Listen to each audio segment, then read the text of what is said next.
je suis poussé à donner un petit thème, si je peux me le permettre, à cette exhortation. Le thème de mon exhortation s'intitule l'homme. Tout simplement, l'homme. Je vais parler aujourd'hui de l'homme. Mon frère va m'accompagner dans Job chapitre 14, verset 1er. De premier verset jusqu'au deuxième verset. Si vous avez vos Bibles, prenez, ouvrez. Même de Bible, téléphone, aujourd'hui, la technologie nous aide. Voilà, on marche même avec la Bible dans le téléphone, c'est une bonne chose. Amen, amen. Amen. Allons-y. Job chapitre 14, le premier verset au deuxième verset. J'ai lu la parole. Amen. L'homme né de la femme. L'homme né de la femme. Sa vie est courte. Sa vie est courte. Sans cesse agitée. Sans cesse agitée. Il naît. Il est coupé comme une fleur. Il est coupé comme une fleur. Il fuit. Il fuit. Et disparaît comme une ombre. Disparaît comme une ombre. Continue. Écoutez maintenant la conclusion. Le verset 3. Oui. Et c'est sur lui que tu as l'œil ouvert. C'est la question qui est posée. Réponds cette question. Et c'est sur lui que tu as l'œil ouvert.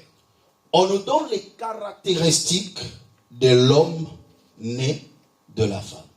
Parce que après Adam et Ève, toute personne qui s'appelle homme est née de la femme. Est-ce que vous êtes d'accord avec moi? On nous donne les traits caractéristiques d'un homme qui est né de la femme. Première caractéristique. L'homme né de la femme, sa vie est comment? Courte. Tout homme qui est né de la femme, sa vie est courte. Ce n'est pas à toi et moi de définir la durée de la vie. Mais nous devons comprendre et mettre dans notre tête que la personne que je vois devant moi, sa vie est courte. Quand on dit qu'une vie est courte, c'est que c'est une vie qui a un commencement et une fin. Donc toute personne vivante sur la terre a une fin. Pourquoi? Tout simplement parce que sa vie est courte. Et tout ce qui est court est quantifié. Tout ce qui est court peut avoir un âge. Quelqu'un comprend? Mais maintenant, le plus grand problème, c'est quoi? Parce que je suis d'abord sur le premier point. L'homme né de la femme, sa vie est courte. Si je suis avec quelqu'un aujourd'hui, je dois savoir que sa vie est courte. Mais je ne maîtrise pas combien d'années. La gloire de Dieu est de cacher les choses. Mais c'est que moi je dois savoir. Je vis avec mon mari, je vis avec ma femme, je vis avec mes enfants, je vis avec mes parents. Je dois savoir que leur vie a un délai. Maintenant, quand ce jour-là arrive, que Dieu met fin à la vie d'une personne, tellement que je savais que sa vie est courte, qu'est-ce que je fais? J'ai dit gloire à Dieu.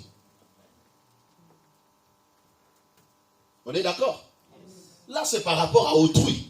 Mais revenons maintenant par rapport à vous-même. Je dois reconnaître, pendant que je marche sur cette terre, ma vie est courte. Mais le plus grand problème, je ne maîtrise pas quand est-ce que cette vie sera limitée. Ça peut être aujourd'hui, ça peut être demain, ça peut être dans une semaine. Personne ne sait.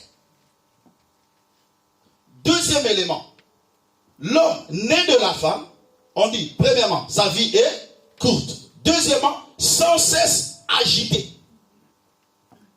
Toute personne qui est née d'une femme, vivant sur terre, quelle que soit sa dimension spirituelle ou païenne, sa vie est sans cesse agitée. Ça fait partir des communs des mortels. Voilà pourquoi même l'apôtre Paul nous a révélé ce mystère dans Romains chapitre 8, à partir de 19e verset jusqu'au verset 23. Il dit, la création attend-elle avec un ardent désir la révélation du Fils de Dieu. Et ils souffrent le douleur d'enfantement. Et ce n'est pas seulement eux, mais nous aussi. Nous soupirons en nous-mêmes en attendant l'adoption de notre corps. Nous sommes certes sauvés par rapport à notre esprit. Mais notre corps n'a pas encore connu l'incorruptibilité. Voilà pourquoi la Bible déclare au jour de l'enlèvement, le corps mortel va revêtir l'immortalité et le corps corruptible va revêtir l'incorruptibilité. Mais nous ne sommes pas encore à ce stade-là. Voilà pourquoi on dit sa vie est sans cesse agitée. D'où quelqu'un aujourd'hui peut être en bonne santé, demain il tombe malade. Tu peux avoir de l'argent aujourd'hui, demain aussi tu peux en manquer. La vie est sans cesse agitée. Tout simplement parce que tu es né de la femme. Troisième, l'homme né de la femme, sa vie est courte, sans cesse agitée. On commence à définir maintenant. Il naît, il grandit et il disparaît. Il naît, il grandit et il disparaît. La Bible déclare même plus loin. Il disparaît comme une ombre. Si j'allume un feu ici et qu'il y a la fumée, après un temps, vous n'allez plus voir la fumée si j'éteins le feu. Plus on avance, plus on oublie ce qui était avec nous. Quelqu'un peut mourir aujourd'hui. Tu as la douleur. Tu ne me diras pas après 10 ans, tu auras la même douleur. Tu ne me diras pas après 5 ans, tu auras la même douleur. Ah non, laisse-moi vous parler. J'ai vu un homme qui aimait tellement sa femme. Et sa femme est partie. Tu vois comment le grand homme est en train de pleurer. Non, il pleurait amèrement. Tu te dis que non, cet homme a aimé sa femme comme jamais auparavant. Après une année, cet homme s'est remarié. Et quand il poste, j'ai vu un jour, il a posté sa femme. Écoutez ce qu'il dit. Jamais je n'ai été heureux dans ma vie. Ah. L'homme né de la femme, sa vie est courte, sans cesse agitée. Il naît, il grandit, il fuit et il disparaît comme une ombre. Solo.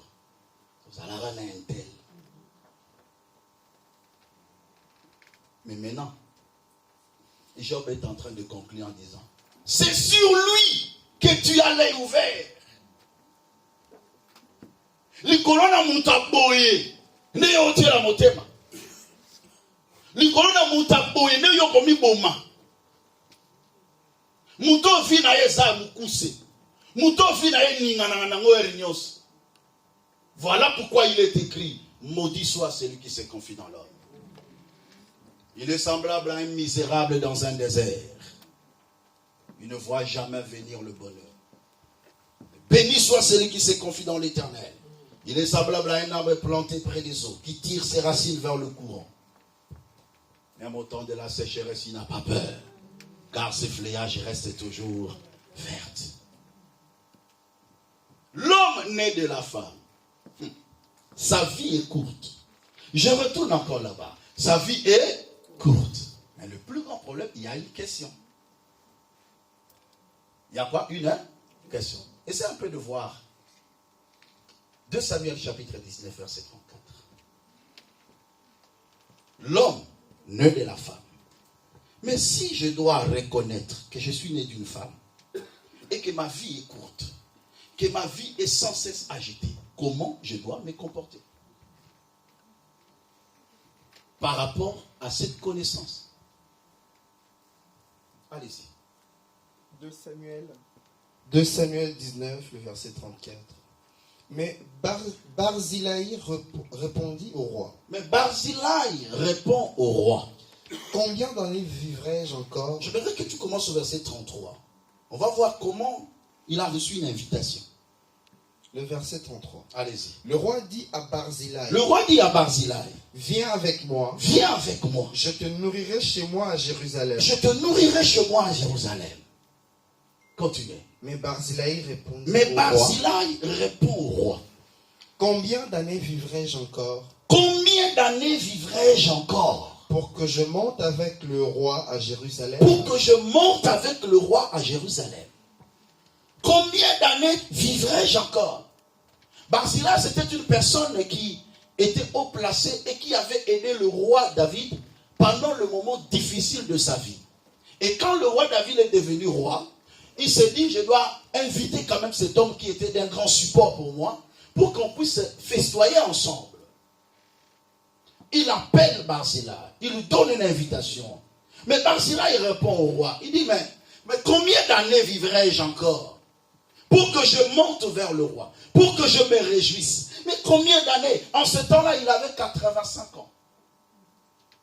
Il dit, combien d'années vivrai-je encore? Ça, c'est la plus grande des questions que chacun de nous doit se poser lorsqu'il reconnaît que sa vie est courte. Si je reconnais que ma vie est courte, alors je dois me poser cette question. Combien d'années vivrai-je encore? Ah, là même j'ai exagéré avec des années, mais on peut dire combien de mois vivrai-je encore? Combien de semaines vivrai-je encore? Combien de jours vivrai-je encore? Combien d'heures vivrai-je encore? Ah, mais dans cette question, il n'y a pas de réponse escomptée. Qui peut donner une réponse exacte à cette question? Qui peut dire qu'il me reste 20 ans de vie? Ah, on parle toujours de l'espérance de vie. Oh là là, l'espérance de vie. Mais que dirons-nous pour une personne qui meurt à l'âge de 17 ans? Si on doit parler de l'espérance de vie à plus de 80 ans, par exemple. L'homme naît de la femme. Tu dois toujours te poser cette question. Combien d'années vivrai-je encore? Un ami vient t'inviter. Allons dans un bistrot, allons dans un bar, allons dans une boîte. Pose-lui la question. Combien d'années vivrai-je encore? Quelqu'un t'induit en erreur, quelqu'un t'amène pour commettre le péché. Pose-toi d'abord cette question. Combien d'années vivrai-je encore? Mais David a eu une révélation par rapport à cela. Psaume chapitre 90, le verset 12. Écoutez ce que David nous enseigne pour essayer un peu de comprendre la réponse à cette question tant importante. Combien d'années? Est-ce que tu peux poser cette question, s'il vous plaît? Pose-moi cette question à celui qui est à côté de toi. Combien d'années vivras-tu encore? Est-ce que tu peux les toucher un peu, s'il vous plaît? Je sens que quelqu'un dort un peu. Touche-la. Combien d'années vivras-tu encore? Écoutez ce que David dit. Je tends vers la fin de mon message. Psaume 90, le verset 12. 1. Enseigne-nous à compter nos jours. Écoutez, enseigne-nous à compter nos jours. Afin que nous appliquions notre cœur à la sagesse. Afin que nous appliquions notre cœur à la sagesse. Combien d'années vivrai-je encore? Lorsque je me pose cette question, j'en fais une prière à Dieu. Je dis, Seigneur, apprends-moi, enseigne-moi à bien compter mes jours pour que j'applique mon cœur à la sagesse. Mais c'est quoi la proportionnalité entre le nombre de jours et la sagesse? Parce que lorsqu'on sait compter ses jours, on vit dans la sagesse. Cependant, la sagesse provient de la crainte de Dieu.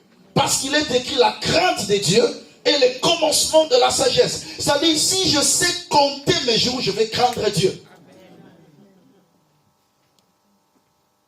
Est-ce que ça va? La crainte de Dieu, c'est l'élément le plus important dans la vie d'une personne pour bien compter ses jours. Comme je n'ai pas de précision sur le jour de ma mort, je ne maîtrise pas les circonstances, les aléas de mon décès, qu'est-ce que je fais? Je vis chaque jour comme si c'était le dernier jour de ma vie. Je vis chaque minute comme si c'était la dernière minute de ma vie. Comment je vivrais si on me disait qu'à 10 heures tu ne seras plus là, Arthur? Est-ce que j'ai besoin qu'on me dise cela? Ou je dois me préparer à tout moment? D'où je marcherai dans la crainte de Dieu si je connais comment compter mes jours? Tout simplement parce que lorsque la mort frappe à ta porte, tu n'as rien à faire. Ecclésiaste chapitre 8, le verset 8. Ecclésiaste chapitre 8, le verset 8. Ecclésiaste chapitre 8, verset 8. Allez-y. L'homme n'est pas maître de son souffle pour pouvoir le retenir. L'homme n'est pas maître de son souffle pour pouvoir le retenir. Et il n'a aucune puissance sur le jour de sa mort. Ah, j'aime ça. Au jour de ta mort, tu n'as aucune puissance, tu n'as aucune force. Même si tu refuses la mort, mais tu n'as aucune force. Et ce qui est encore plus grave, c'est ce qui suit. Il n'y a point de délivrance dans ce combat. My God. Dans ce combat, il n'y a point de délivrance. Oh non, je vis un homme qui était riche et qui regardait son enfant sur les lits de l'hôpital. Il regarde l'enfant, il dit, mon fils, accroche-toi, je veux tout donner. Il dit au médecin, fais l'essentiel, je veux tout donner. Mais le lendemain, l'enfant est parti. Dans ce combat, il n'y a pas de délivrance. Il n'y a pas de force. Ta force dans ce combat, c'est ta sainteté. La force dans ce combat, c'est la crainte de Dieu. Marcher dans la droiture, marcher dans l'obéissance de la parole de Dieu, afin que lorsque ce moment arrive, tu n'as pas peur. Ecclésiaste chapitre 7, verset 1er, la Bible déclare, une bonne réputation vaut mieux que le beau parfum. Et les jours de la mort que le jour de la naissance. En d'autres termes, le jour de la mort vaut mieux que le jour de la naissance. Ecclésiaste 7, 1 à 2. Le jour de la mort vaut mieux que le jour de la naissance. Ça, c'est quasiment le contraire de ce que nous concevons. Quand l'enfant naît, on chante, on danse, on crie, on est dans la joie. Et quand il meurt, on pleure. Mais Dieu dit, le jour de la mort vaut mieux que le jour de la naissance. Que dois-je faire alors? Ah, ça c'est la plus grande question. Mais pour répondre à cette question, je vais vous amener à une anecdote. C'est un fable. Ce n'est pas une réalité. Mais l'objectif, c'est la compréhension. Ok? Suivez-moi très bien. Il était une fois un enfant qui s'appelait David Bokechu, qui vivait pleinement et qui avait 3 sortes d'amis. Qui avait combien?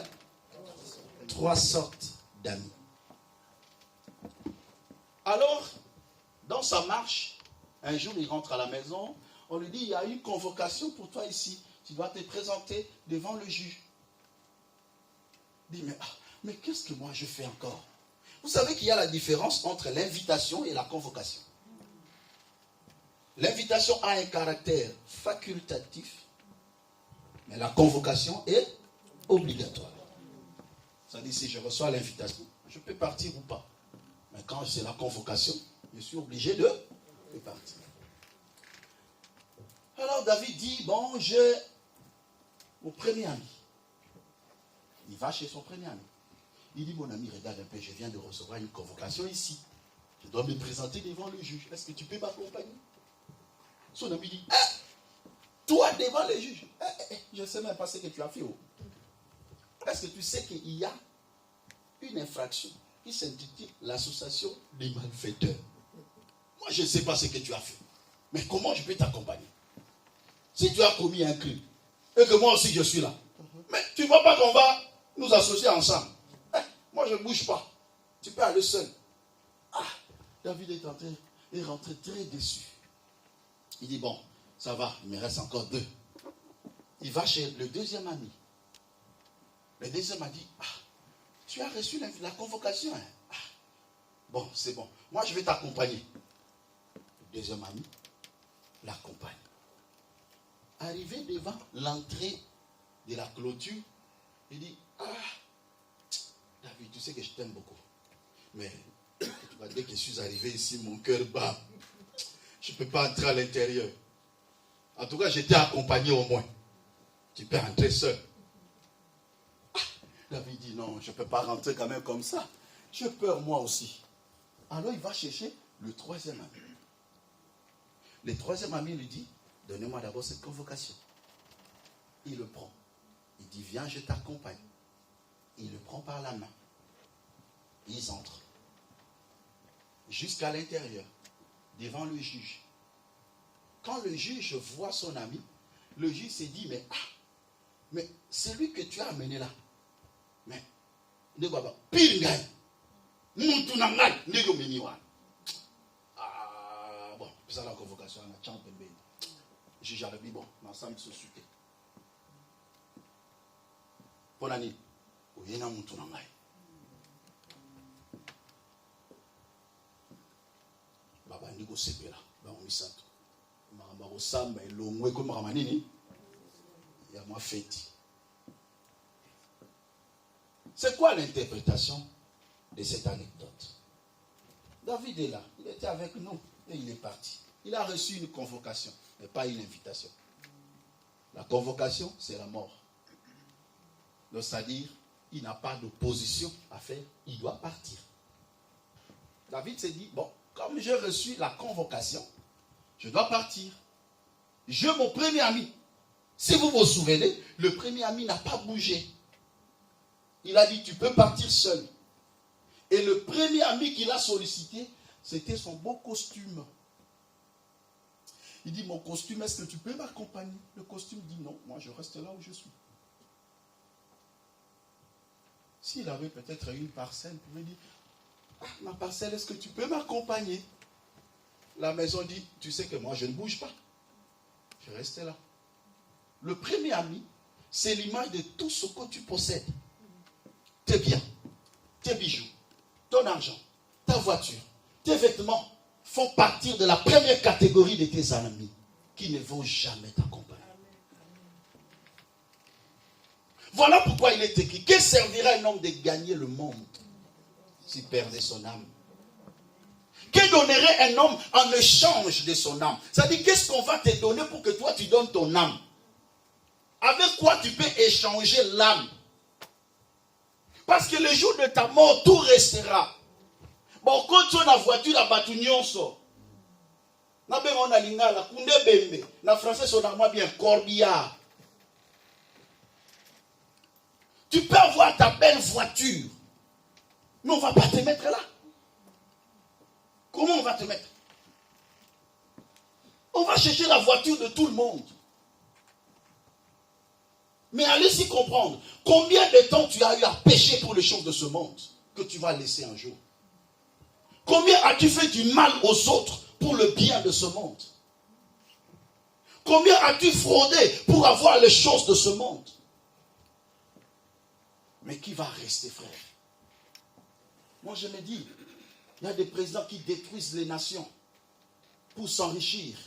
Mais après ils partent, ils laissent tout. Vous savez, quelqu'un peut avoir même 10 millions dans son compte. Et il reste comme ça toute sa vie. Il va manger, il va boire, il va faire tout. Sans pour autant aller au-delà. Pourquoi faire du mal aux autres pour des choses qui vont rester? Pourquoi commettre des péchés pour des choses qui vont rester? L'amour, la joie, le plaisir passera. Ça fait partie de la catégorie de premier ami.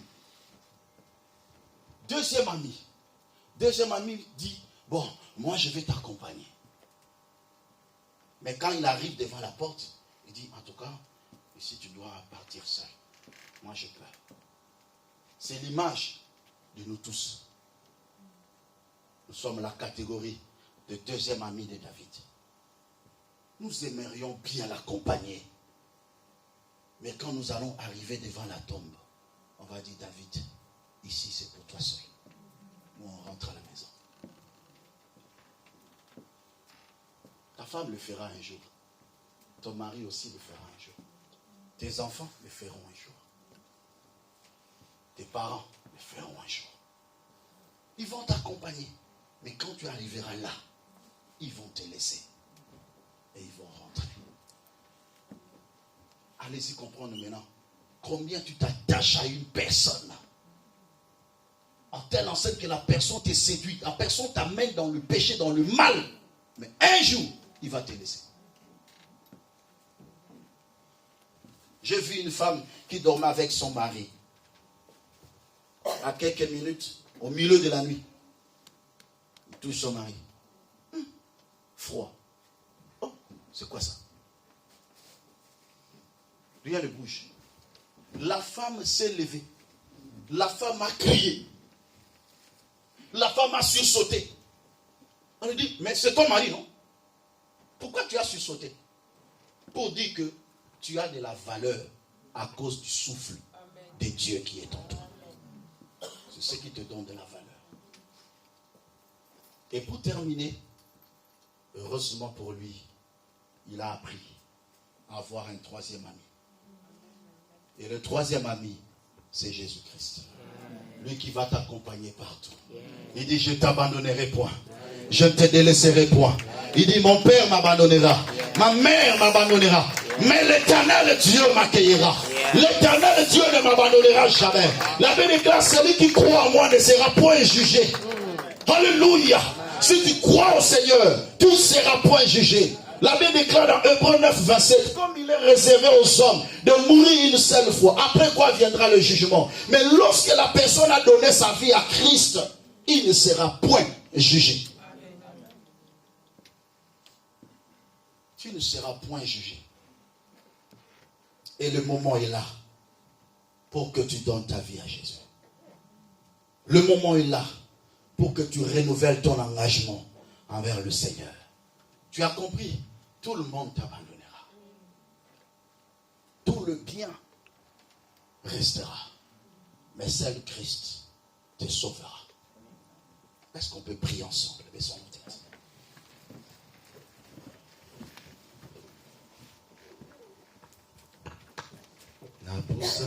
Napusani liboso na yo. Ekimelo na ngai Yesu Kristo. Mobateli na ngai seyo masia. Natie motema epai na yo. Nasemboli maboko kogumamela yo. Sembola loboko na bomoi na ngai Yesu Kristo. Molobeli na ngai ekimelo nanga nakumisi yo nagumameli yo mobateli na ngai akolalaka te mosezeli na ngai akonimbaka te nanyakobotola na maboko na ye bomoi na ngai esimami na yo ebomamelo na ngai Yesu mobateli na ngai ekimelo na ngai kolo tala banguna na ngai basali miango kolimwisa ngai batie mikambo na bazela nyonso balobi ete ngana kolimwa babosani oyo akobatelaka ngai babosani oyo akobombaka ngai Yesu Kristo mobateli na ngai molobeli na ngai ekimelo na ngai mosikoli na ngai ebomamelo na ngai.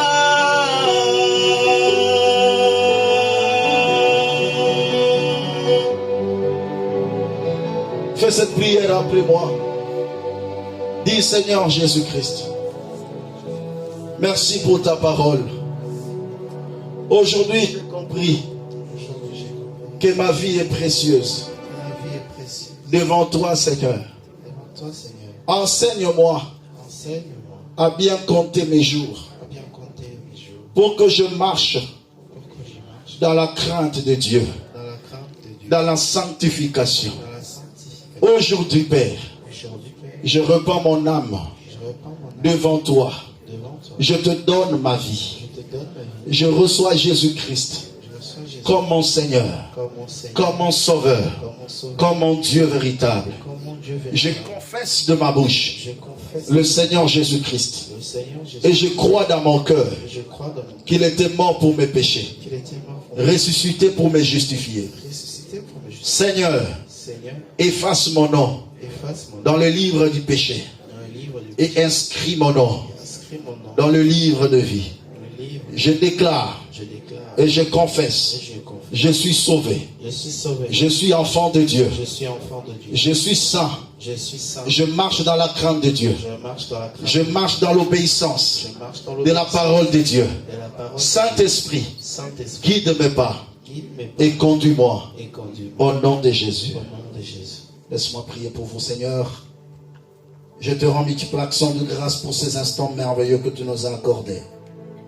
Au travers de ta parole, Seigneur, il est écrit, seront tous enseignés des dieux. Laisse que, Seigneur, la décision que tes enfants ont prise devant toi soit scellée par la puissance du nom de Jésus. Et que le miracle, la puissance de la repentance et de la conversion puisse affecter leur vie au nom de Jésus. La décision qu'ils ont prise dans leur cœur de te donner leur vie, de marcher dans la sainteté, dans la droiture, que cette décision soit scellée au nom de Jésus. Père, je viens prier pour cette famille. Et je viens prier pour toute personne concernée par cette situation, cette circonstance douloureuse. Éternel Dieu, sois notre réconfort. Sois la consolation de cette famille éternelle au nom puissant de Jésus. Entre tes mains, nous recommandons la suite du programme. Tout le reste des cérémonies de funérailles d'aujourd'hui, Seigneur, de ce vendredi, entre tes saintes bonnes mains. Afin que tu sois avec nous. Il est écrit, tu es poussière, tu retourneras poussière. Seigneur, nous aurons accompagné notre enfant dans sa dernière demeure. Mais nous te prions pour que tu l'accueilles dans ton royaume. Que sa vie soit bénie. Au nom de Jésus. Amen. Est-ce qu'on peut acclamer pour